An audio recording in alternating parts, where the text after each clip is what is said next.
Welcome, welcome, welcome.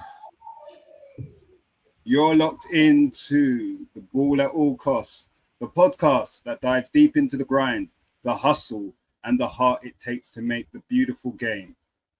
Where the boots are scuffed, the dreams are big, and the stories are realer than a Sunday League group chat.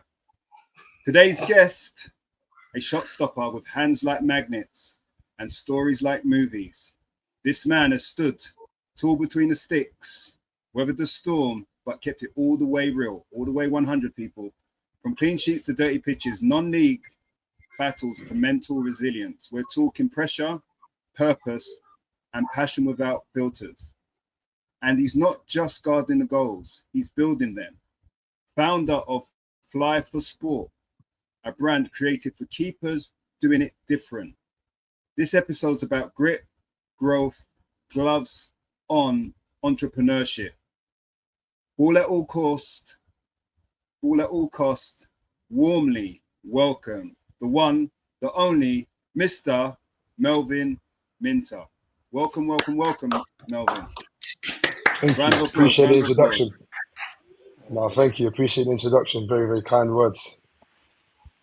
You're welcome. Dan wrote that. I just had to read it like it was on teleprompter. That was class. It sounded a bit like ChatGPT-ish, but that was class. That's his best friend.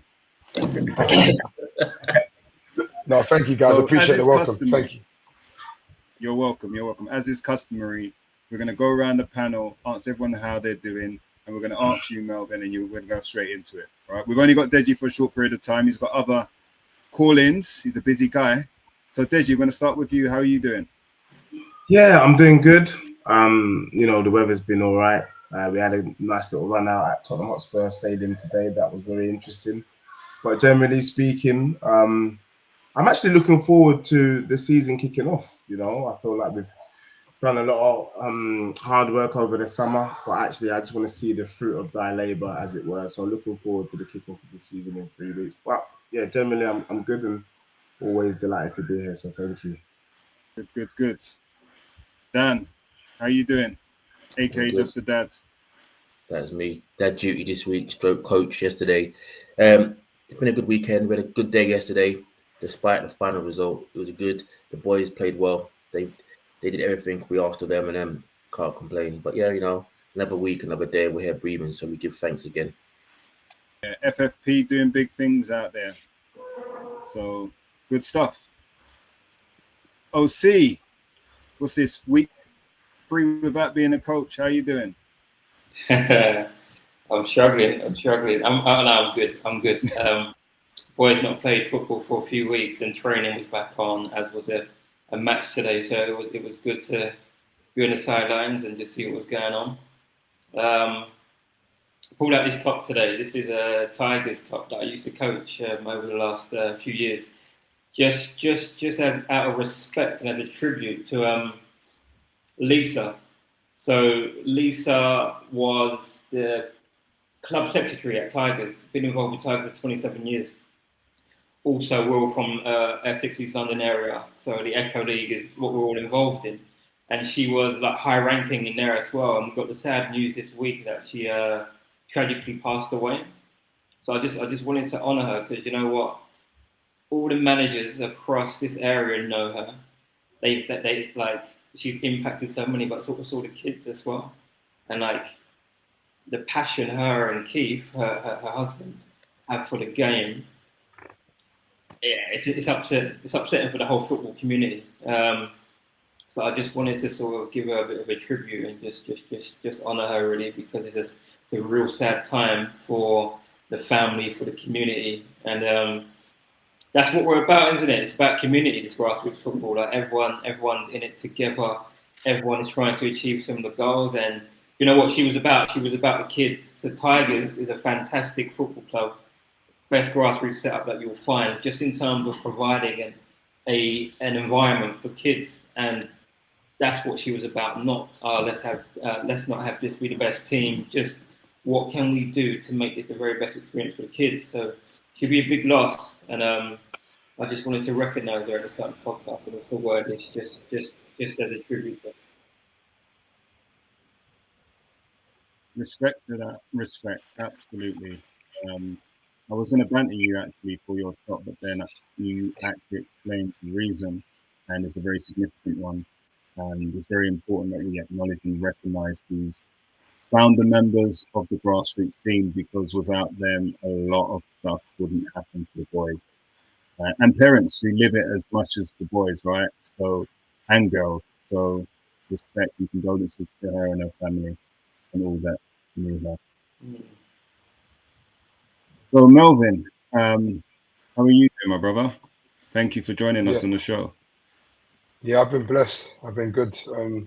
Just to add to what the guys have been saying, yeah, been a busy week, loads going on. But yeah, got to the end of the week and another week to go ahead again and attack. Good. So, we're glad to have you on the show.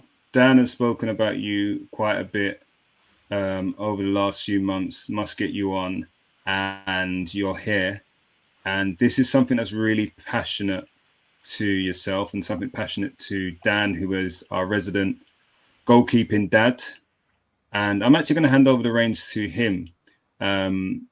But before I do that, one thing we always do is just ask the listeners to make sure they subscribe, because we're bringing you a YouTube famous footballing icon legend in the building right now. Right. And it's all free. You don't know what he's charging us, but this is free for you to consume. So all we're asking you to do is hit that subscribe, that like, that notification, all of that good stuff, so that when this episode comes out to your phone, straight into your lap. So, Dan, I'm going to hand over to you, and I know you know what you need to ask, so go for it. Cool. Mel, evening. Good to see you again.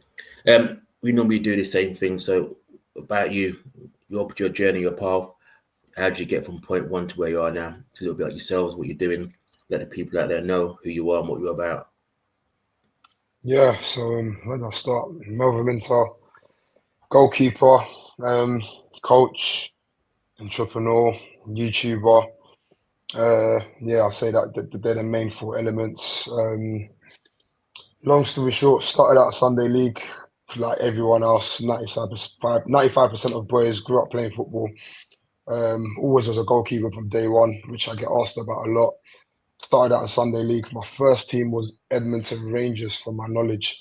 I didn't play for a Sunday League team until I got to secondary school. So I started playing from ages of 6 or 7 years of age.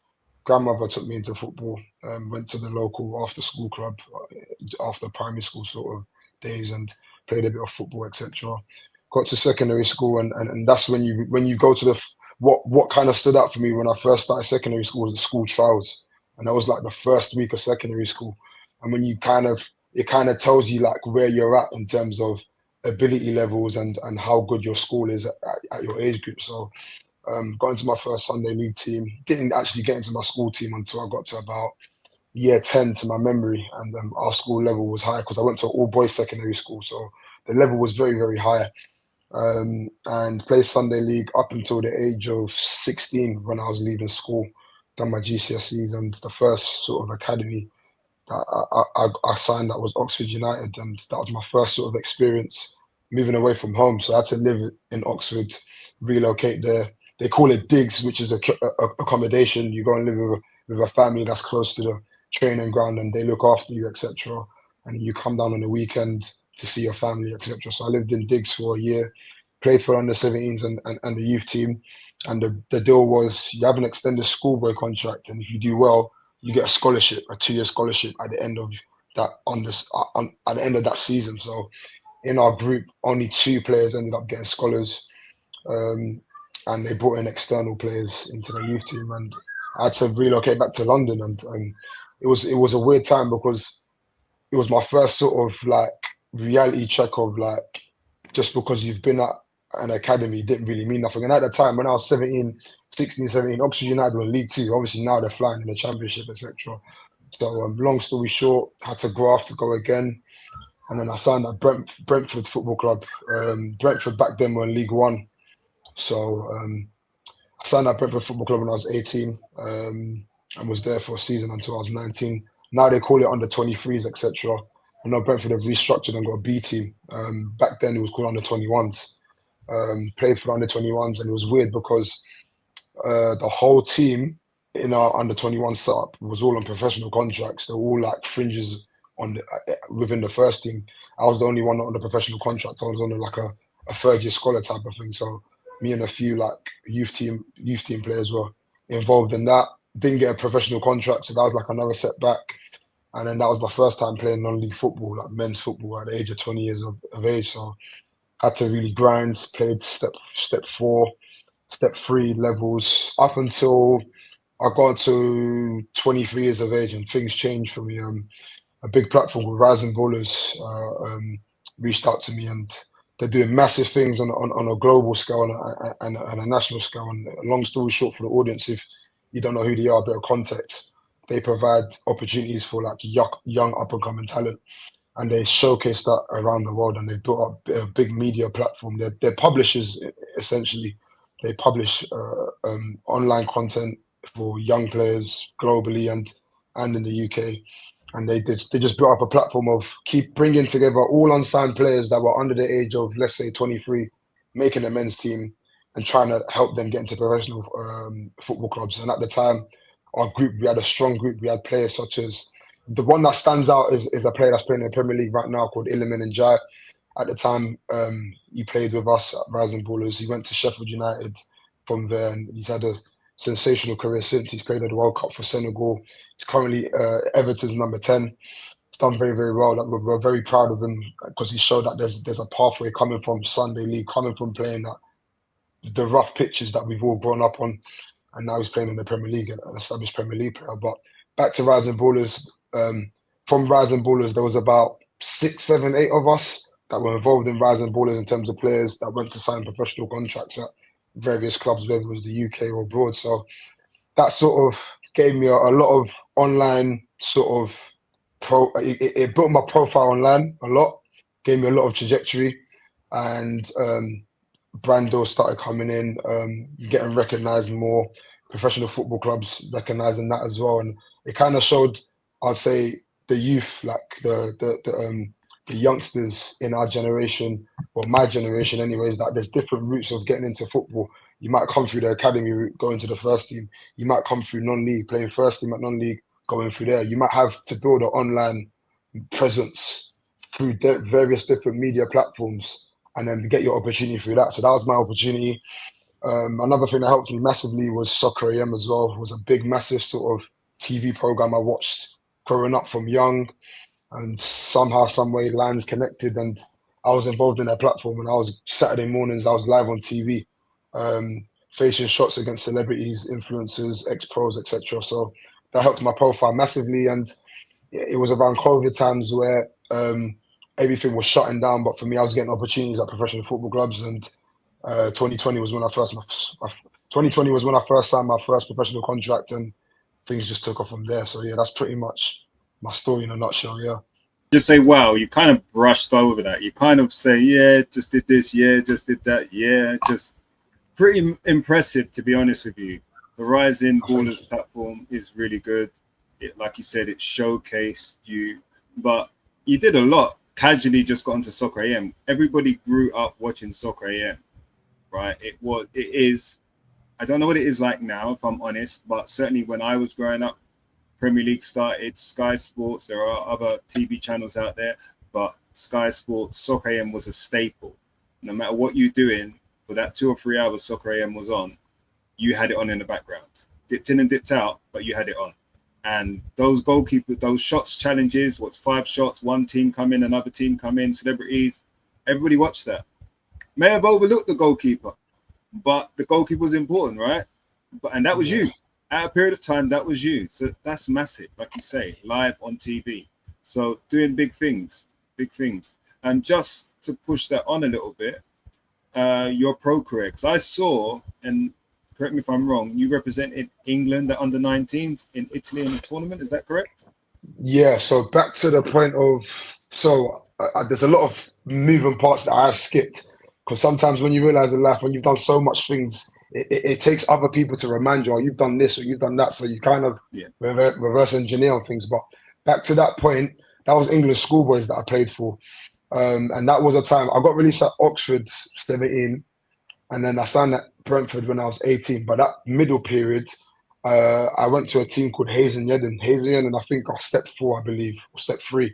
At the time, when I was 17, they were step 2. So they were in a national, they used to call it the Blue Square South or whatever. Now it's obviously called the National League. But long story short, I played for their youth team, played for their reserve team, trained with first team here and there. And I had an opportunity playing for England schoolboys through that. And that was a crazy experience because that was my first time going abroad playing football. And I had the opportunity to represent England in a tournament. And we played against Italy, China, Wales, so many different teams, etc. So yeah, that was a massive experience. That was in Italy. That was for a week. And I'll tell you a crazy story about that as well. At the time, when we was traveling to go to Italy, my passport actually expired. So I traveled with the team to go to Italy. From what I remember, I think it was at Heathrow.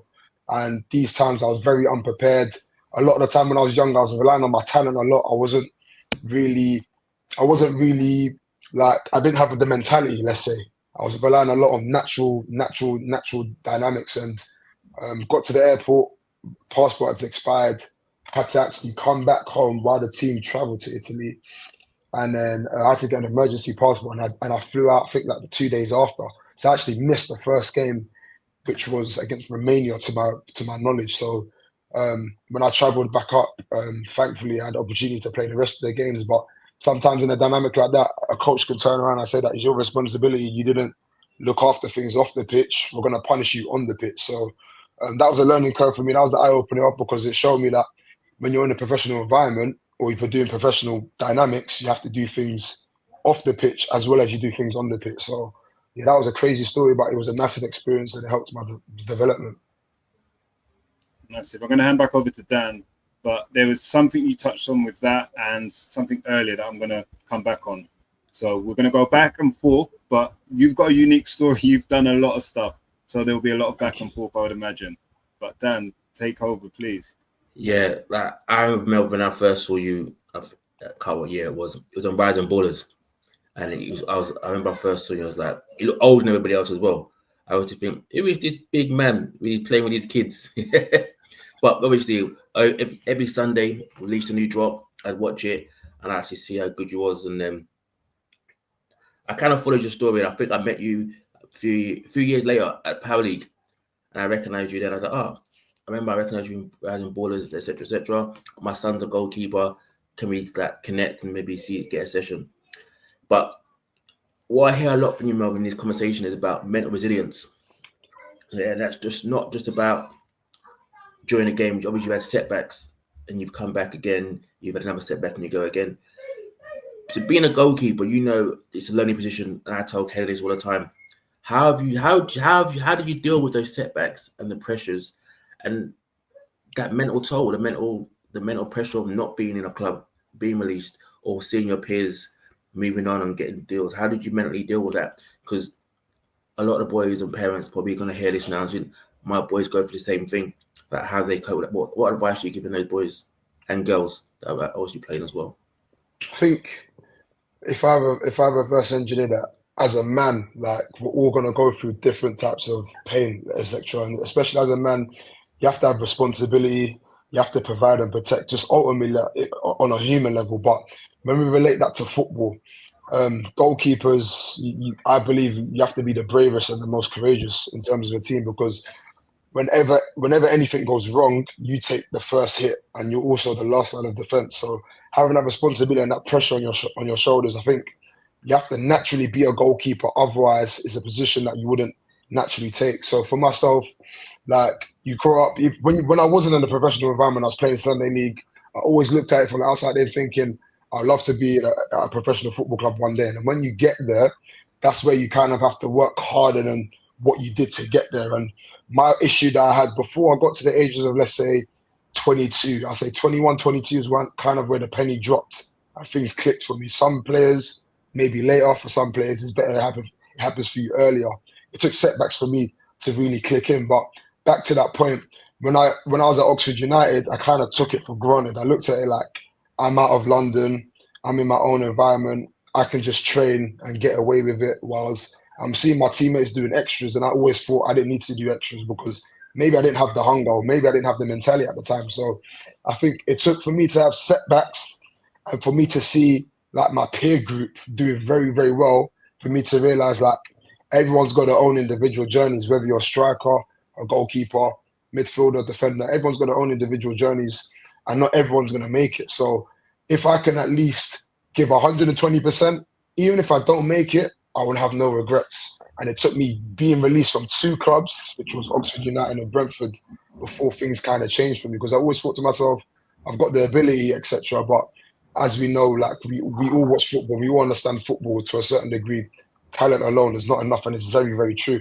And some players will work very, very hard to get to a certain point, and then they'll rest on their laurels and they lose that hunger, maybe because of money or maybe because of the position they're in, etc. So for me, it took being in the nitty gritty of non-league football and having to actually get a job for the first time in my life, which was working in a school as a teaching assistant, for me to realize like, what do I want to do for the rest of my life? Do I want to do things that I enjoy, i.e. football, or anything related around my interest, or do I want to work for somebody else and do things that I'm going to be miserable about every single day? So being that in that sort of real life environment woke me up. And yeah, you just in life, you have to, it's sink or swim.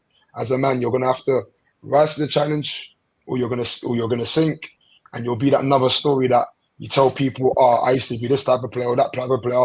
And in the real world, nobody really cares. They only care about the success, unfortunately. So that's pretty much how I saw it. And my mentality just changed from there pretty much. Cool. I've got 2 questions, Mel. I'm going to give Des, I'll put 2 in 1. I'm going to do what Des does. Yeah. Yeah. So we all look at the Premier, the glamour spot, elites of football. But apart from that, what's the rawest and the realest moment you've had in the world of football? And looking at that, what do you think separates those keepers out there from just surviving and the ones that thrive in the game as well? Are you talking about goalkeepers specifically or players? Yeah, no, goalkeepers. Oh, goalkeepers. I would say the best goalkeepers in the world, from what I've seen growing up playing with top goalkeepers, and what I've seen looking at the best in the world, they're world class at the basics. It's just the boring stuff, the boring stuff that doesn't get the highlight reels, or the boring stuff that isn't pushed in terms of on social media or in terms of the internet, etc. So being world class at the basics, so stuff like just technically being good at handling, being good at pickups, being good at, let's say, low dives, your diving angles, your communication, the boring stuff that nobody sees, I would say is key for goalkeepers. And I'll never forget a goalkeeper that said to me, the 3 main things that goalkeepers should be good at is decision making. I think that applies to probably every single player, not just goalkeepers, because goalkeepers especially, you have to make quick decisions in less than a second, pretty much throughout the whole game, whether that's communication, left shoulder, right shoulder, keepers away, like that type of communication when dealing with balls in your box, whether that's dealing with through balls. Am I going to come out and sweep up, or am I going to speak to my defenders to clear that? Decision making is very important. Concentration is a given. So being switched on for, let's say, 95 minutes of the game. And then football IQ, reading the game. So reading the game in terms of where you need to be in relation to your defenders and the rest of your team. So they're the main 3 things that I've always been taught, and I think that's still very, very key. But from what I've seen, because as a goalkeeper, you have to be adequate enough to save, to be good at shot stopping. I think every single goalkeeper should be adequate at shot stopping. So when I hear points like, oh, he's a good shot stopper, or he's not that great, I think as a goalkeeper, if you can't save shots, which isn't the whole facet of goalkeeping, you wouldn't really play at a high level anyway. So it's just the key little details that the best goalkeepers in the world, like the Alissons, all the Courtois, etc., that are very, very good at the things that people don't see, the things that I mentioned, being world class at the basics. They're the ones that take you to the top and sustain it. Thank you. I was going to add to that, and thank you, Dan, for leading to that, because that's perfect. And you can just tell that we all kind of think alike. Because my first question was, has the art of goalkeeping in today's game, is it overcomplicated? Because for me, all I'm hearing is they got to play from the back. They got to be able to do this, spray this. But I rarely hear anyone, grassroots or academy, say, you know, I just want a goalkeeper that can save the ball. Do you know what I'm saying? Do you know what I mean? So do you think it's complicated now? Yeah. It's an interesting one because there's a lot of hot takes on that. If you look at goalkeeper 20 years ago versus now, it's probably that position's probably changed the most out of every single outfield position, bar maybe fullback area. Fullback areas now have to be a bit more athletic, etc. I think every other position, maybe wide players have to be wide forwards now. The goalkeeper position, let's say, we can argue, is probably changed the most. Yeah. In terms of goalkeeping, I think if we reverse engineer it back, let's say 10 years ago, before Pep came to the UK, to England, I think Pep has had such a big influence on football now. Everyone tries to play the Man City way, whether you have the players and the personnel that do or don't. So now, because everyone tries to play from the back, and we have the next generation of talent that are adequate enough to play with the ball at their feet, whether you play centre half or whether you play up front, the game has changed so much. So now goalkeepers, the pressure is on them to be adequate enough with the ball at their feet. And I think you have to be good at both. Ultimately, as a goalkeeper, like a striker, strikers are judged on goals. If you don't score goals, you don't play. It's as simple as that. It don't matter what manager you play for. If we're all managers and our striker doesn't score his goals, he's not going to play. We're going to pick a striker that scores goals because ultimately goals win games. So if you go back to goalkeeping, I think if your manager, 90% of managers want your goalkeeper to build up from the back and be able to play out. If your manager wants you to do that, unfortunately, as a goalkeeper, you're going to have to be able to do that. But on the flip side of that, if you can't keep the ball out of the net, then you're not going to be reliable and you won't play as well. So I think there's pros and cons. I think ultimately, if we look at the best goalkeepers in the world, if everyone's aspiring to be the best, and we look at the best, they can all do both. So we have to be able to keep the ball out of the net, but at the same time, we have to be able to build up with our team as well in possession, etc. So yeah, that answers your point. Yeah, no, thank you, Melvin. I think spot on. You know, one of the questions I wanted to ask you was, what makes a good goalkeeper, or at least what key attributes would you look out for a goalkeeper today? But also, I wanted to add into that because I had to do a little bundle question for Andrew and Dan here and OC. Is dead team or good team in terms of development? I hear a lot of people say, you know what, you're as a goalkeeper, sometimes they want to be in the big teams because obviously the big teams have the most spotlight. But if you're not having to do much work, does that make sense in terms of your development? Or would you encourage maybe play for a dead team, which means you're busy pretty much 95% of the time so that you can exercise those goalkeeping muscles? What would you say? That's a good question. No one's actually ever asked me that question in relating to goalkeeping, but when I think about it off the top of my head, I think you probably need both. I don't think there's any harm in having both, because I think if you play for a team that's struggling, you're going to be very, very busy. You're probably going to have a lot of games where you shine and you're keeping the scoreline respectable, etc. But at the same time, when you play for a good team, you might not be as involved, etc. But the problem is when you play first team football, ultimately, if goalkeepers are aspiring to play first team football, whether that is non-league or whether you go and play at professional level, you're gonna have both. You're gonna play for teams that will dominate possession, and you as a goalkeeper, you may not have nothing to do, but you may be required to make saves in the last minute, or you may play for a struggling team where you might have to pull out saves, etc. So I think that one's very subjective. Personally, I think you probably get more in your development if you play for a struggling team because you have more to do.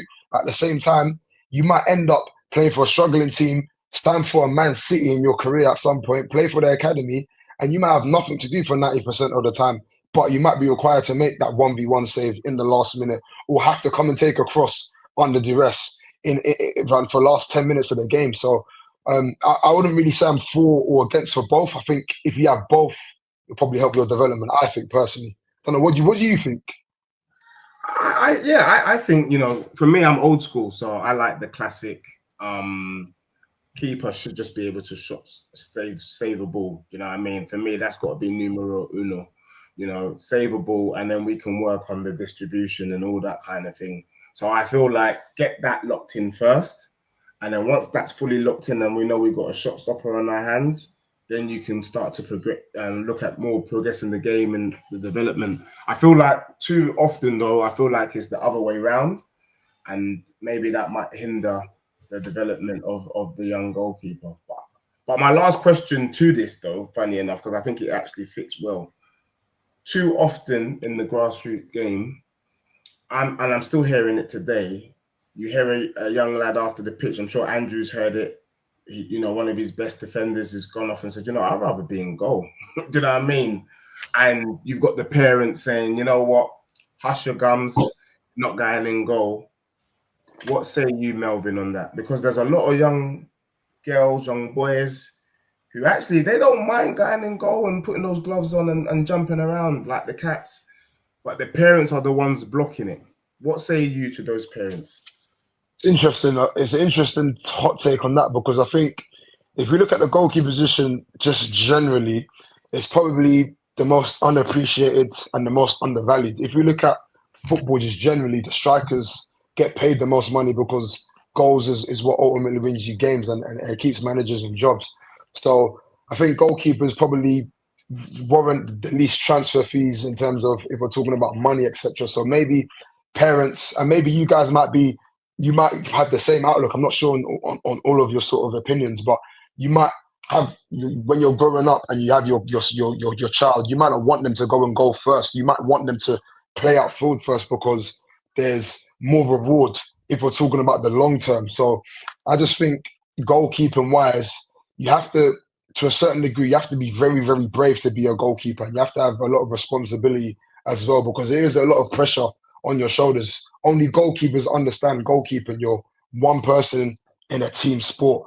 And ultimately, when there's 2 or 3 in a team, only one can play. So when you're not playing, that can be very difficult to deal with mentally. So I think parents might look at it as in the goalkeeper's position might not be as lucrative compared to every other position, but I think ultimately it comes down to the child personally, because you could push your child to go and play in defense, but if your child ultimately turns out as a striker, you might not complain. So ultimately, it just depends on your child's ability, I think, at the end of the day, and how good they are when they start, because there's a lot of stories of outfielders that turn into goalkeepers. I don't think there's a lot of stories of goalkeepers turning into outfielders. I think sometimes when goalkeepers are goalkeepers, they're kind of set as goalkeepers. Or there is the famous story of goalkeepers getting picked last in school football, or they're a bit more heavier in terms of weight and they're getting forced to put in goal, and if that's turned out in terms of their story. So I think ultimately as a goalkeeper, you have to be very, very brave. You have to be courageous. You have to have a lot of responsibility, and your mental resilience is very, very important, which sometimes you develop that further down the line. Yeah, no, respect. Thank you, bro. OC. Yeah, thank you, man.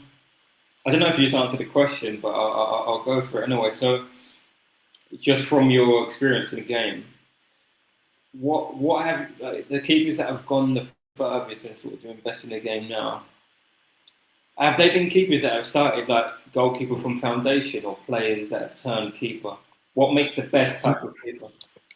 Well, from what I've seen, and this is the reason why Fly for Sport was created, because goalkeepers from young, I think any position you play, if you work on your technical ability and the basics, yeah. If we look at goalkeeping, if you're good at the basics from young and you're technically very, very good, when you go further down the line, it helps you just generally. And me myself, I didn't have no goalkeeping training that much until I got into professional football clubs. That's when you work on the core goalkeeping basics.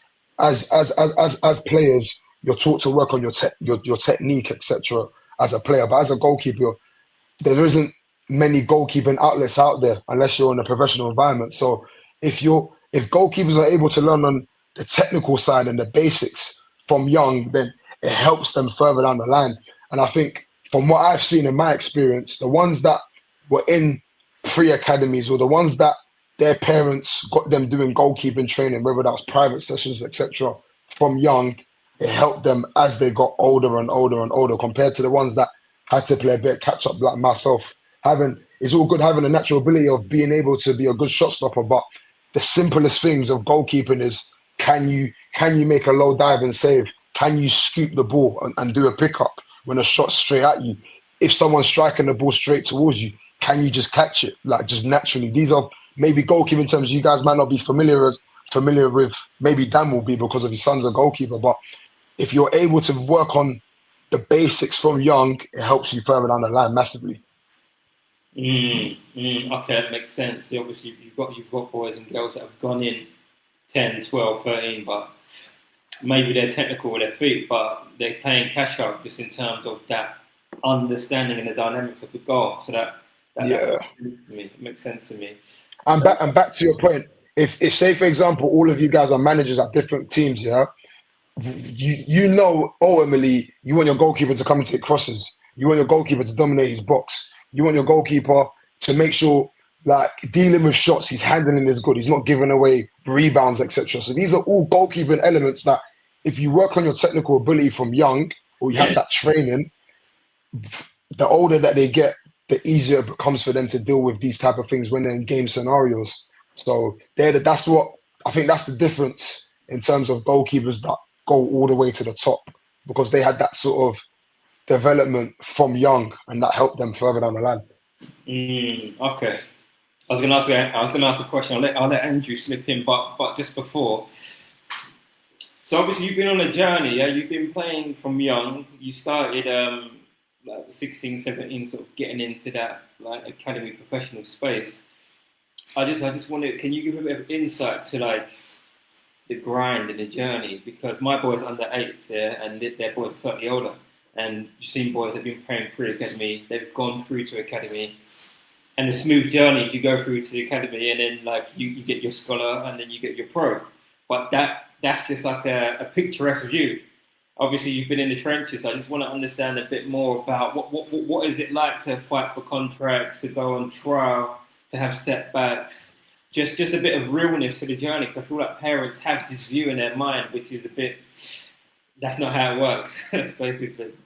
Yeah, it's real. And I think if we look at England just generally, it's the most lucrative and it's probably the most watched league in the world if we're looking at broadcasting, etc. So if we live in a country where it's the most competitive and it's the most lucrative, we're competing with guys from Spain, guys from the Netherlands, guys from Nigeria, guys from Chile, like everywhere. Everyone globally wants to come to England. So if everyone globally wants to come to England, and we are born in this country and we have the opportunity, etc., from young, we have to do extras. We have to do more. And in terms of grinding, like I said, when I was growing up, I had a lot of ego. I was very narcissistic and stuff, and it took me having setbacks, getting released from academies to realize like there's so much more you have to do than just being there. And obviously, any scholar or any professional footballer, they train, let's say, 5-6 days a week. But you got to remember, like, in a team, there's a group of 15, 16, 17 boys. There's everyone playing in similar positions. If I'm a goalkeeper and there's 2 other goalkeepers, only one can play. So for me, I've got to look at it like we're teammates. I've got respect for you. I've got love for you. But at the same time, if it's my family and your family that has to eat, I have to make sure my family eats first. And that's the mentality you have to have. And as we come to training every single day, we compete, we get on, blah, blah, blah. But outside of training, I've got to make sure I do 30 minutes on my own, just my own stuff. When I'm with, let's say, a private coach, I need to make sure I get some extras in. So I think all of these things are important. You need to make sure, as much as you're training in your team environment, you need to train on your own as well. And you need to train privately in a group as well. And I think all the best players in the world are the hardest working players. And there's no secret. I don't think there's no shortcuts to get into the top, whether you play basketball, football, cricket, boxing. I think all the best players in the world are the grafters. So if you are a grafter, you have to outwork everyone around you ultimately. And at the end of the day, like, if you put in that grind and you execute, the result shows it on the pitch. So for me, back to your point, I just think you have to do way more than what you're being given to you, and the results will show on the pitch ultimately. So yeah. Thank you. And just a quick one. Do you think that has to be the case from like young? You know, like in this day and age now, parents are going ham in it. I know kids, they're like 7, 8 years old, and they're training like double sessions like throughout the whole summer and like every single day. Do you think that that's too early, or do you think like as like you said, coming in from like year 7, 8, 9? I don't know. I'm just trying to understand that. Do you know what? Because I haven't got kids in it, so it's a hard one for me to say. It's easier for me to say if I've got a son or a daughter and they're playing football, and I can say I want him to do this, this, and that. But when I look at it from the outside in, because I have got godsons and I've got younger siblings as well, and they play football. When I look at it from the outside in, it's hard because the game has changed so much. I think 10 years ago there wasn't one-to-one coaches, or it wasn't because there wasn't social media. Let's say 10 plus years ago, we couldn't see what everyone was doing. I can go on my phone and I can see what Martin Odegaard's son's doing if he's published it on the internet. Or I can see what your son's doing if you've published it on the internet. So because we can see so much on the internet, we're kind of like, we're gauging things a bit more. We have more insight into what other people's lives are like, right? Because we've got so much insight to what everyone's doing, it's hard. I think the game has changed so much now, where there's so much more coaches, one-to-one coaches, private coaches, teams publishing they're marketing their own football clubs. I think the game has really, really stepped up, and what people are doing is they're amplifying. Their kids are like 4, 5, 6 years of age, and they're amplifying their training. They're making sure that some kids are homeschooled so they can train so much, and they can kind of bridge the gap compared to academy players that get that training every single day. So I think it's hard. I think because England is so competitive and it's so hard to get into that top level. I think if you don't do the extras, it's so difficult, because your son is gonna compete with a kid from any type of country overseas. So I think ultimately your kid has to enjoy football, because if they don't enjoy it, it don't really matter how much work they do. They ain't gonna do it. If you don't love something internally, it don't matter how much you do it, you're gonna be fed up at some point. So I think it's good to encourage the younger generation to take it on, but at the same time, they've got to enjoy it. They've got to have that hunger as well. And if they have that encouragement and they have that hunger, why not? Because ultimately, if your son's not doing it, his competitor is going to be doing it. So it's a hard one. I'm probably more for than against, but ultimately, footballers, when they sign professional football, they sign professional contracts at 17, at the youngest of ages. So if you're training from, let's say, the ages of 4 to 17, that's like 13 years of dedication.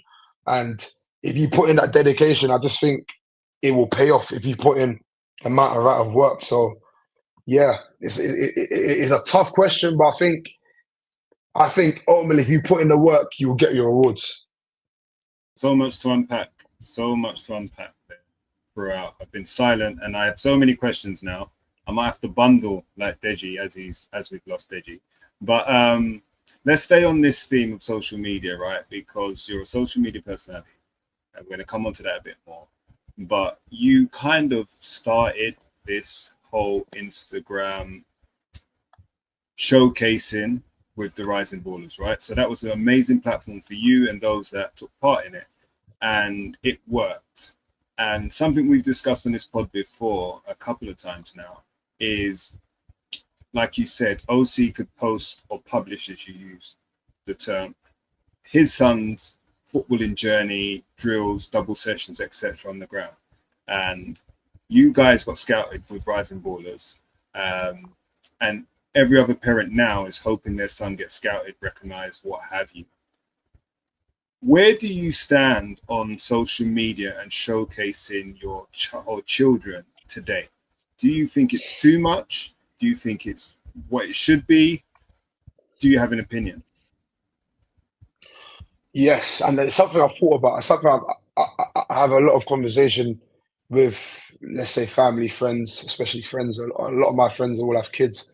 So it's a tricky one, because I think the generation we had before, let's say 10 years ago, where everything was TV related, everything was kind of gatekept. There wasn't a lot of information out there for people to know what goes on behind the scenes in football. You just kind of watch TV. If you knew someone at a club, etc., then you have a bit of insight. But we kind of watched football from the outside in because everything was so gate kept. Now we have the internet where kind of like the market kind of decides how we view a player, etc., and how we rate players. And I think kids need to be protected to a certain degree because where everything's so accessible and they have access to everything by the click of their thumb, it's a difficult one because we have parents obviously safeguarding their children and stuff. And I think the generation we live in now, which is the Gen Zs, the Gen Alphas, how they're going to make their money is through the internet. How they're going to showcase their talent is through the internet. How we're going to know somebody that plays in Nigeria or somebody that plays in Jamaica or somebody that plays in Germany is looking through the internet first. So I think personally, if I'm looking at it from my point of view and what I'm probably going to do, I'm probably going to build a catalog of content for my future kids, but I wouldn't publish it on the internet. I'll probably keep it to about when they get to, let's say, the ages of 7, 8, when you can first get into an academy. And if it's a case of they're in an academy, then it's kind of taken out of your hands. When a player's in an academy, the football club kind of publishes everything. That's kind of taken out of your hands as a parent. But I think if they're still playing grassroots, I think I'm going to keep them away from the internet side of the spectrum because it's tough because where we have so much access on the internet, if your kid is, let's say, that there's a lot of kids out there that are under the ages of 10, they have access to phones and stuff.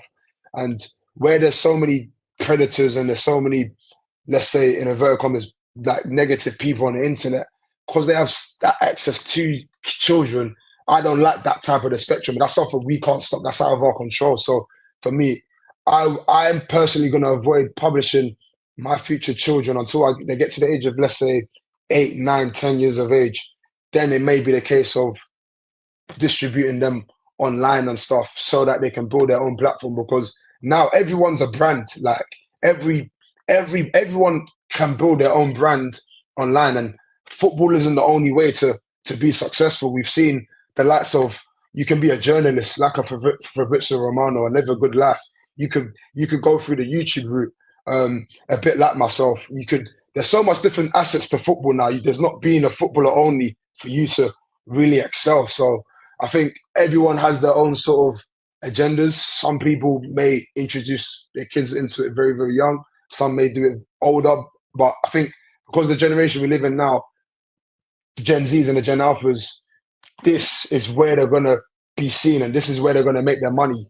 The problem is if your kids are not seen on this, then they haven't got any type of relevance, so they can't build their own brand. But at the same time, if your kid is on this, then they can be exposed to a lot of things like dealing with the pressure, dealing with the negative feedback, dealing with predators. So it is a tricky thing. I think social media, there's pros and cons for it.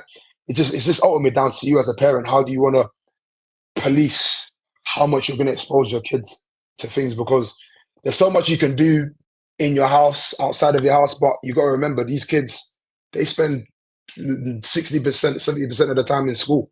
So if your son hasn't got a phone, I'm sure their friends are going to have phones. I'm sure their peers are going to have a lot of things. So it's very, very hard to say because I haven't got a kid, so I'm looking at it from outside in. But if I'm looking at how I'm going to hopefully go through a trajectory for my future son, it'll probably be protect them till they get to a certain age. Or daughter, protect them till they get to a certain age, have that conversation with them, make them aware of what the pros and cons are, and knowing that if you put yourself in a certain spotlight, there is going to be negative comments, whether you like it or not. There is going to be feedback, etc. So, and then also on the flip side, if you are blowing up online at a young age, how do you deal with the pressure? How do you deal with the attention? How do you deal with the spotlight? So all of that stuff is because I've kind of been there and done that. Exactly. It's easier for me to have that conversation with someone else. But for someone that is looking at it from the outside in, it's a tricky one, man. It's a very, very tricky one. But I think you kind of need to. I think whether you like or not, as a parent, you're gonna have to somehow publish your kids online somehow. I think because you can build a brand online, and there's so many different avenues they can go through football, even if they don't make it. So I mean, that's fantastic. Again, you leave me with so many points to unpack, and we don't have that time. So we're going to have to do another session at some point. But I want to take it back, and I'm going to bring it all the way forward, right? Because I want to touch on negative comments. I want to touch on yourself, your brands. But before we do that, I just want to understand from you, because you touched on you're a narcissist or were a narcissist. And it made me think about personality types. And what personality types did you have or do you have that made you become a goalkeeper and remain a goalkeeper? And I'm bundling like Deji because he's not here now. So it's personality types that made you become a goalkeeper, kept you in goalkeeping, and also then do you think those personality types helped you in your transition from footballer into business owner, coach, and personality? Good question. No one's ever asked me that type of question before. I think what made me a goalkeeper was my natural ability. I was very shot stopping was something I was very, very strong at growing up, and my reactions. So I think that were the things that were naturally good and good for me. But it was more of the basic elements. I was very good at dealing with the harder shots growing up, but the easiest of things as a goalkeeper, I struggled with that a lot because I didn't have the training and the basic elements from young. So I didn't have the coaching on that because there wasn't any coaches out there doing that. But back to the point of the narcissistic type of thing, I think it wasn't anything to do with goalkeeping. I think any type of individual, if you're given a lot of things from young, you kind of take things for granted. You kind of overlook things. You kind of look at life differently. And I think for myself, because I was good at football growing up, even though I didn't get into a professional environment until I got to the age of 16. For some people, that's a bit later than others. But because I was given a lot of things and I was doing all right growing up, I was so used to people giving me that attention or people praising me and stuff. And sometimes that can get to your head, and sometimes you can think you're bigger than other people. You can disregard other people in terms of your attitude and stuff. So I think that was my case. It was more of being given things from young and disregarding people, not having that sort of etiquettes and respect and the morals and the values that I have now. But at the same time, I think the goalkeeping elements probably helps me a lot with the transitioning into what I'm doing now with the business and the coaching and the YouTube side, because as a goalkeeper, ultimately back to what I was saying in the beginning, you have to take responsibility. You have to be able to lead from the back. You have to be able to organize your team so you can prevent goals, etc., and communicate very, very, very, very swiftly. So I think in the life that I'm living now, them elements kind of carry through a lot, I would say, yeah. Definitely. And I'm going to talk about the YouTube. We're going to get onto the business. I'm going to let Dan lead with that. But I want to stick on the YouTube and social media because it's interesting how we discuss narcissism, and ultimately, if I'm not saying that's your character type, personality type, but you brought it up, and I just thought about as you were speaking, how did you cope with the Soccer AM fame? Because you just brushed it over, like, yeah, it just happened, like, but that's a hype. That's a real hype, and then you've got your viral moments, right? How did you feel when you first went viral? Because did you feel on top of the world? Did you feel untouchable? Did your narcissistic traits kick in? Did you start disregarding people again? Like, how did you manage all of that? One thing I'd say that helped me massively. Do you know what? When I was growing up, I'd say before the social media era, when I used to watch TV and watch football and stuff, I always used to think to myself, like, what's the BTS behind this? Like, how did people work so hard to get to that level, etc.? And then when social media came in and we have YouTube and stuff, there's so much information out there, you can kind of look for things and find things. So I was always looking for answers. I always used to think to myself, how can I work on my concentration? How can I deal with pressure? How can I deal with any type of external attention? And back to the Soccer AM point, I think what helped me a lot growing up was when I mentioned earlier that the penny dropped and I started working on my mentality. I started reading books. I started getting advice I started looking at people that were in better positions than me, or people that I kind of admired in different fields of interest and asking them questions about life. And advice that I was given was watch videos and read books about mentality. I started reading a lot of mentality type of books, and that helped me massively. And one book I recommend that helped me on my journey was a book called High Performance Habits. And that was a book that helped me massively when I was about 22. And it's a guy called Brendan Bouchard. He's an American guy. Long story short, he wrote a self-help book, and he wrote down 6 habits that he's been coaching like a lot of high performance clients that he had in many different fields of interest. And long story short, he wrote down the 6 habits that kind of aligned with a lot of the clients that he was working with, and that helped me. And I kind of started implementing that in my life, and that helped my mentality massively. And back to the Soccer AM point, I think if I had been on Soccer AM before the age of 22, things might have turned out differently for me. I might not be able to handle the pressure and handle the spotlight and how to deal with things online and stuff. But because I had been released from 2 professional football clubs, and then I was playing in non-league, had to be in the real world, started working on my mentality. Rise and Ballers came at the right time. Soccer AM came at the right time because I was able to deal with the pressure mentally, etc., and the spotlight and the attention. So for me, it was the books that helped me massively. I would say massively, yeah. So I love that. I love the fact that you said you turned to reading, watching videos, self-help books, learning how to improve yourself.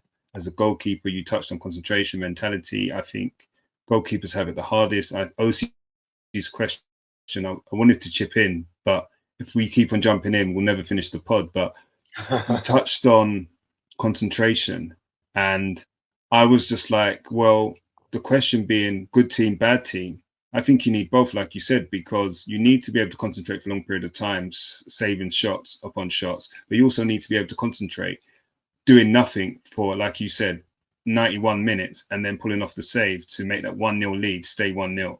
So yeah, and the way you can train your mind and help your mind is using techniques, and other people have traveled this journey before you, and reading is vital. And I think reading is a skill in itself to help concentration as a goalkeeper. So I think that's amazing that you shared that, and thank you for sharing that with us.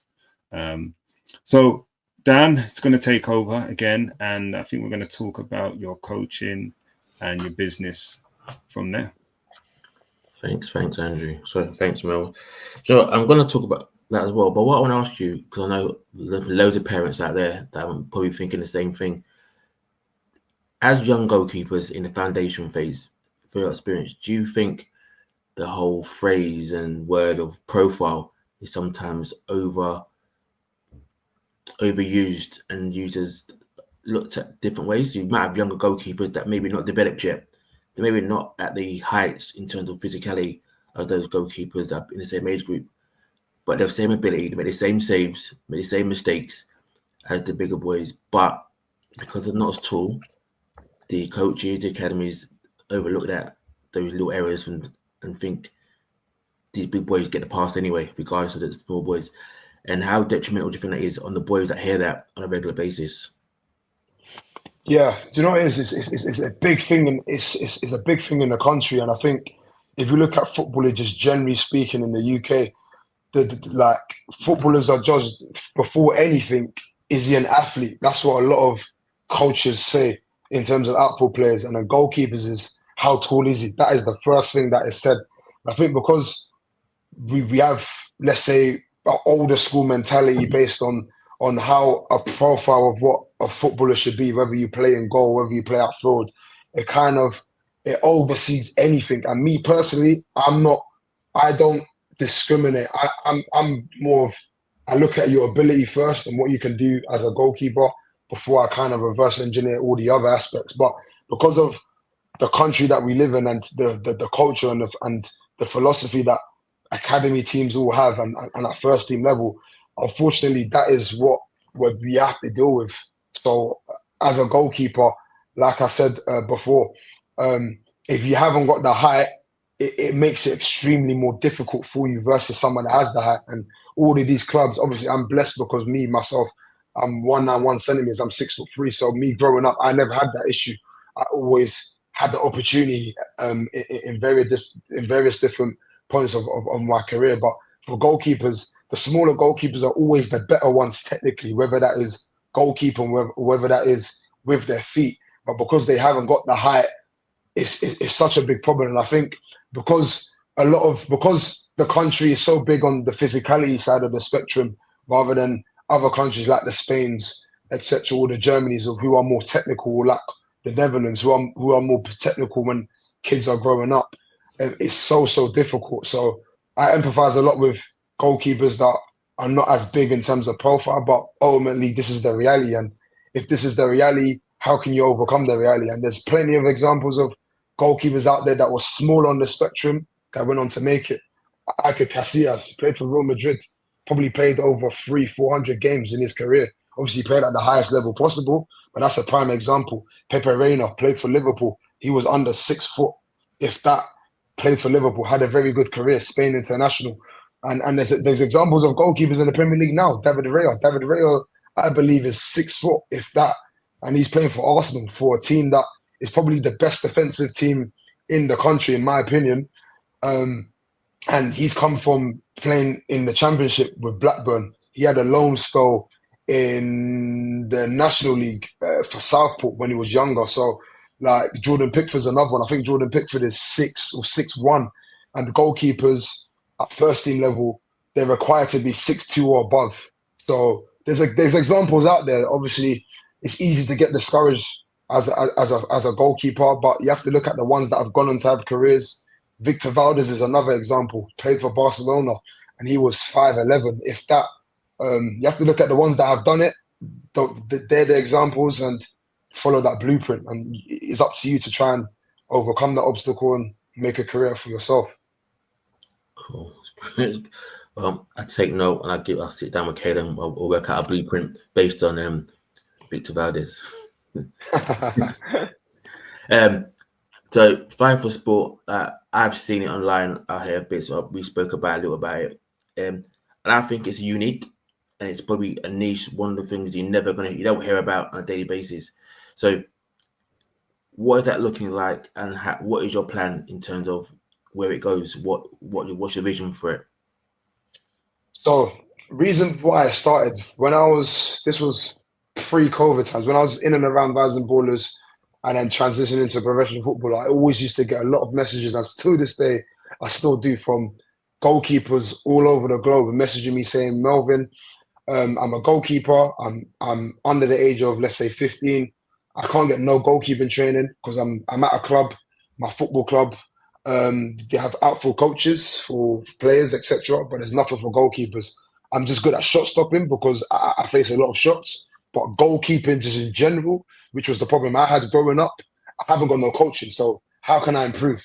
And I always give verbal advice, but what I realized is these goalkeepers need the actual real coaching around it. So that was one of the reasons why I started Fly for Sport, which was a year ago.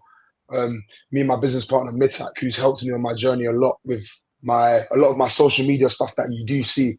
I've got a small in-house team that work on my videos and how to what times to post and the algorithm and a lot of external factors. Mitak was a part of that with my branding. So we came together. I sat down with him. I said to him, I'm always getting a lot of these messages from kids asking for advice. I don't have the time personally to help everybody, but how can I create a platform that can cater to everybody, whether that's online or whether that's in real life, or creating something where I have the infrastructure and the coaches to provide that. And that's why we come with Fly for Sport, to provide, especially grassroots teams. A lot of grassroots teams, 95% of them don't have goalkeeping coaches. They've got outfield coaches, they have a manager, they have a coach that will train the players, then I have a physio, if that, but there's nothing for goalkeepers, and goalkeepers are being trained by their managers or being trained by their coaches. And you guys, if you're not a goalkeeper, there's only so much knowledge you have. It's like me being a goalkeeper trying to teach a striker how to finish. It's not my position at the end of the day. So goalkeepers understand goalkeeping. I think outfield coaches understand outfield players, no matter what position you play. So back to Fly for Sport, we've created a platform to provide grassroots football clubs, non-league football clubs with goalkeeping coaches, to go and help and develop their goalkeepers. And for us, we're building a media agency because we understand that not every goalkeeper is going to make it. And because I've had a 360 sort of dynamic in terms of starting out in grassroots, going into academy football, playing first team level at non-league football, being a professional footballer, doing YouTube with a lot of these influencers and celebrities, etc. I've had a sort of 360 outlook on every single spectrum in terms of goalkeeping in itself. And now there's a rise of, because we have social media, there's a rise of social media goalkeepers that are going into big platforms like the Border League or like the Soccer AMs, etc., making a name for themselves. So there's different routes you can go. Sorry, you said something there. I need to go back because I see a few clips, about Border League. Yeah, totally. I wanted to speak to you, but could you just trigger my memory? I want to miss it. Will be anything we can tell us? Will we see you in there? I know I got into you like last season. I said to you, why are you not on there? Yeah. Can we get a Ballatallcost exclusive? Anything you can tell us? Anything you want to share? Because okay, this is the first time I'm saying this publicly. I can't. There's a lot I can't say, but what I can say is for season 2, there's a few clubs that want me to be on their team. Can't say what clubs. All I have to say is season 2, I'm very likely to be involved. So that's all I can say. There's a lot more finer details that need to be sorted, etc., because there's a lot of delicacy around it. So maybe by the time this comes out, I've announced something publicly. I might give you guys the information to obviously put it on the platform. But let's say season 2 is very likely that I'll be involved. Yeah, the Baller League have published a lot of stuff that they've published a lot of things recently that's involved my image and stuff. So that's all I can say for now. Yeah, that's an exclusive. That's an exclusive. I had to get that when I had a chance. I had to get it for the brothers. Season 2 is always better than season 1. How about that? 100%. It's not about how you start. You know what I mean? It's not about who does it first. It's about who does it best. So that's a saying that someone told me, and I've always kind of taken it with me. So obviously season 1 was very, very good. There was a lot of politics around it. Otherwise, I would have been involved in it. But season 2 is going to come in October. There's a draft that will come in mid-September. So after the draft, things will be a bit more clear as to how things will pan out. But back to the point with Fly for Sport, there's 3 elements that we're trying to build in terms of a media agency. Goalkeeping coaching, which we started. We're providing grassroots football clubs and football clubs with the goalkeeping coaches, which we have a community of goalkeepers and coaches, etc. The second element is the social media route. So whether that is working with these big brands that I work with, like myself, or going on these big platforms and building a name for yourself. And then the third route is professional football clubs. So because I've been a professional footballer and I have contacts with these professional football clubs, I'm not trying to be an agent or be an agent for players. It's more of, if you want to, ultimately every goalkeeper is going to aim to be a professional footballer first. And if it doesn't work out, they'll probably fall back on the coaching, or will probably fall back on the social media route as a plan B. But me having these contacts with these tried and trusted agents that I've worked with in the past, etc., is if you want to be a professional footballer, this is the work you have to put in. This is what's required. You go and do that.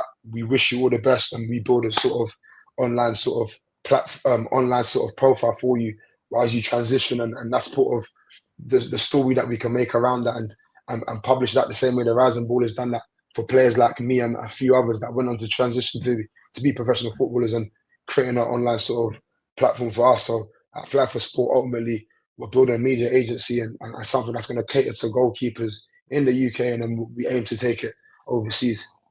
Brilliant. I mean, that's brilliant. I love that. I love the fact you've taken what you've learned, the hardships you've gone through, the opportunities that have presented themselves to you. You grabbed them with both hands, as a goalkeeper should do, and then you've thought about how you move into the next stage and phase of your career, and thought about how that influences the kids of the next generation, those in grassroots football now, and especially obviously goalkeepers, because that's your passion, and how they can move forward. That's excellent work. Giving back is always excellent. OC, did you have any questions for Melvin on the business or YouTube before I do my final 2 questions?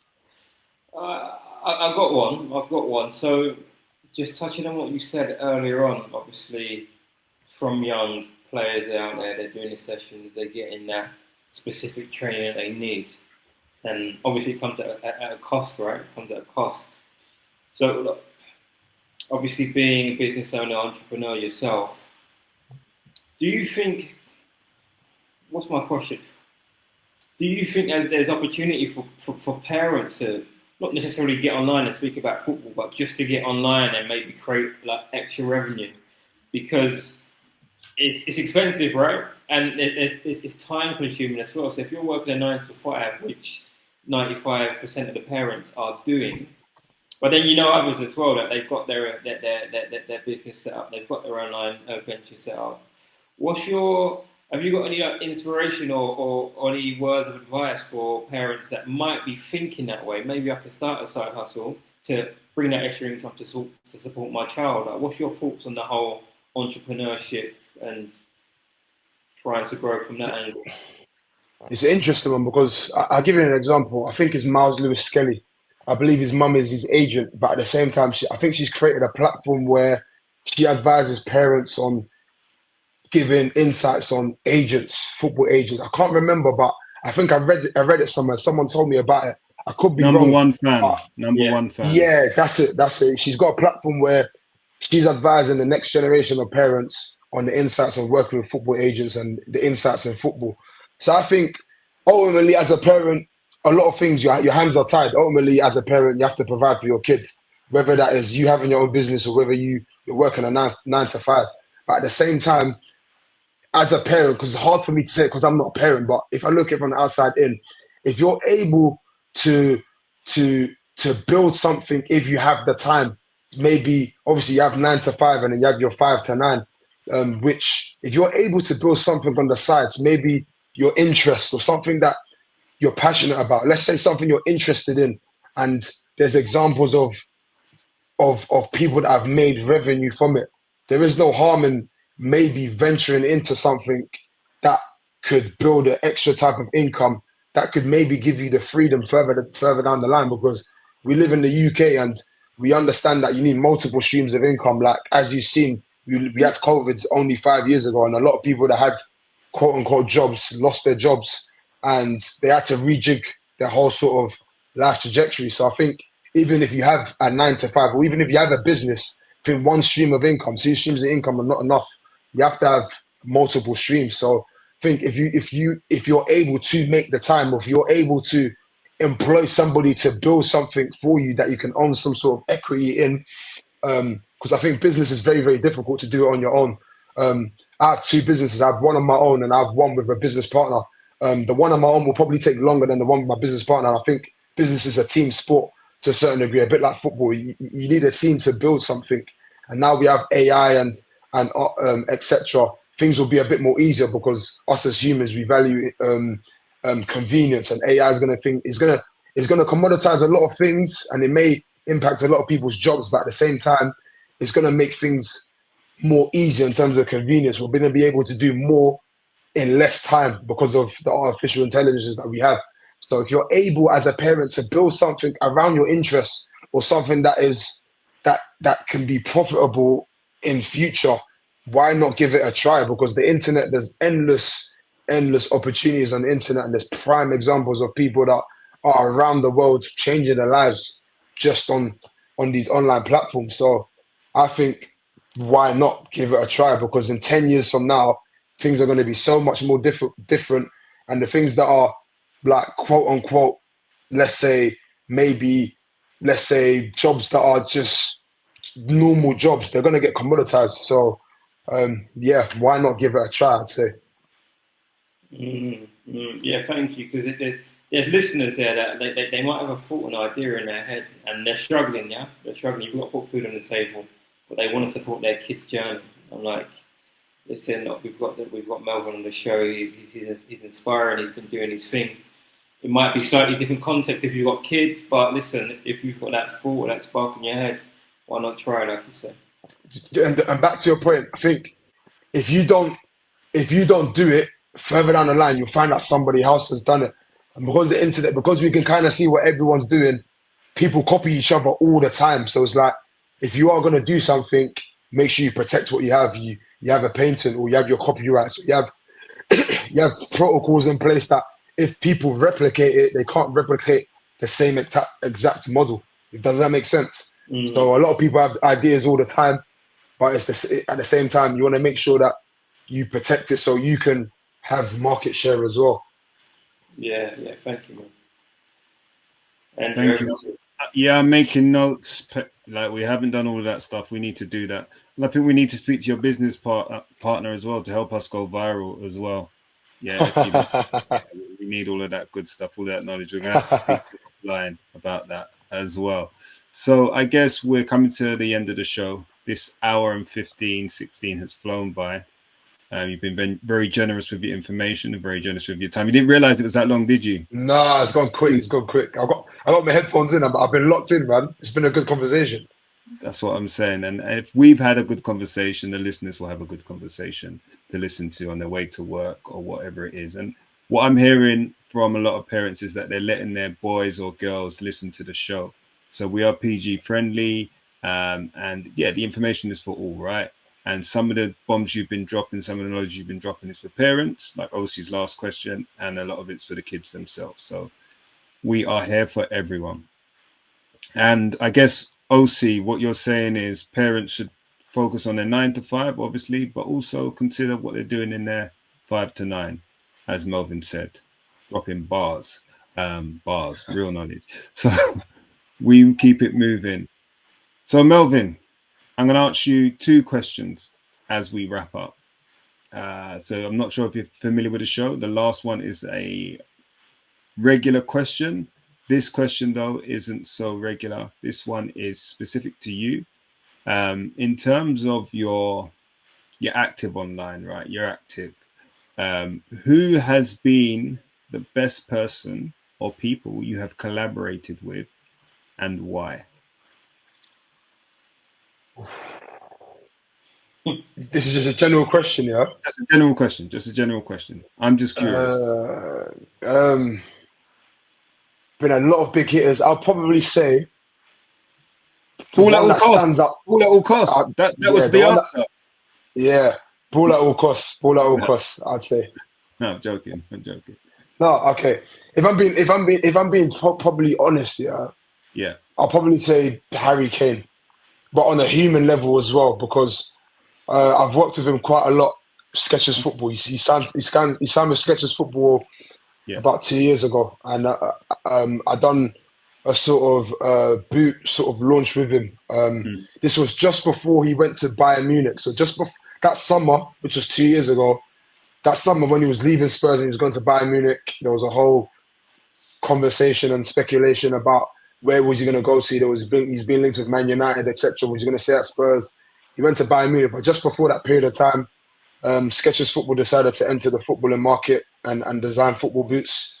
And I worked with him for the first time. And in terms of what he's like on a human level, just a proper, genuine guy.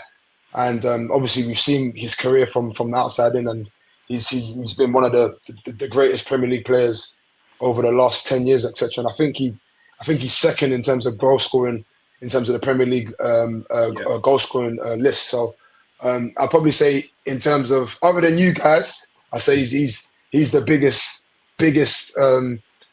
biggest, and probably on a human level the best in terms of interaction. Oh, massive. That's massive. I wasn't expecting that answer. Don't know what I was expecting, but I didn't know you worked with Harry Kane, actually. But I wasn't expecting Harry Kane. But, on Harry Kane, what I will say is, I think to your point you touched on, I think Harry Kane will be appreciated fully once he's no longer playing football, because he makes goal scoring easy, and people will recognise his excellence and brilliance once he's retired. But we keep it moving. The last question for you is, if Harry Kane could be the answer, but we'll see. We always ask our guests this question. If you you've been on the show now. So if you could invite or recommend one person for us to get on the show, who would it be? But before you answer the question, you have to help us get that person on. Okay. Who's someone I can get you on the pod for you guys? A good name. And it doesn't matter who it is. Grassroots football related. It doesn't matter who it is otherwise. Grassroots football related. I would say I can get you one of the directors at Rising Ballers. That's big. That's massive. And there's 3 directors. Any Shabani, Brendan Shabani, Jamie Pullett, one of the 3, because they can give you guys an insight on how they built their platform and their sort of journeys before they built Rising Ballers. Because they've done amazing things. So leave that with me. I'll work towards getting one of them on for you guys because I know they're very, very busy. But I believe that a conversation like this will be very, very much appreciated as well. Because obviously the grassroots connection, they'll give you a lot of good gems. Perfect. So Toby, when you do the shorts, Toby's our engineer. Toby, when you do the shorts, clip what Melvin just said up. We are going to @Rising Ballers on that, and we're going to make this happen. Yeah. Yeah. No pressure. Make sure you at me as well, and then I'll forward it to them as well. Don't worry about that. We'll be atting you left, right, and center, but just tell us your algorithm. Yeah. But no, you got the insight. Yeah, I want to say, guys, thank you so much for the pods. If you haven't seen the whole conversation and you may be tuned in at the end, guys, make sure you really subscribe to the guys at Ballatallcost TV. You guys are doing an amazing job, and I really appreciate you guys taking the time to have this conversation with myself and just keep striving. That's all I have to say, man. Melvin, I have a question for you. Run away because you seem to. I got one question. Go on. I think it ties in perfectly. Based on your life, sounds like a movie and a book. Yeah. So, if a book was written about you, what would the title be and why? What a good question. What would the title? Do you know what my book would be called? It would be called Remontada, the comeback, Remontada, man. I think my life I've been very good at adjusting at certain different periods of my life. That's one thing that a lot of people have always said to me, you're very good at adjusting, but I think Remontada sticks out for me because I've always bounced back in a lot of situations in my life, and without that sort of mental resilience and that bounce back and that sort of hunger to go again, or that hunger to believe that the next opportunity will be even better, I would say that it's dealing with setbacks and how do you move forward from it. I would say that would be the title, because life in a nutshell is everyone has different types of pain. Some people lose family members, some people don't play football matches, some people are unable to live their dreams. So for me, because I'm in a privileged position, I don't take it for granted. I take it for granted a lot.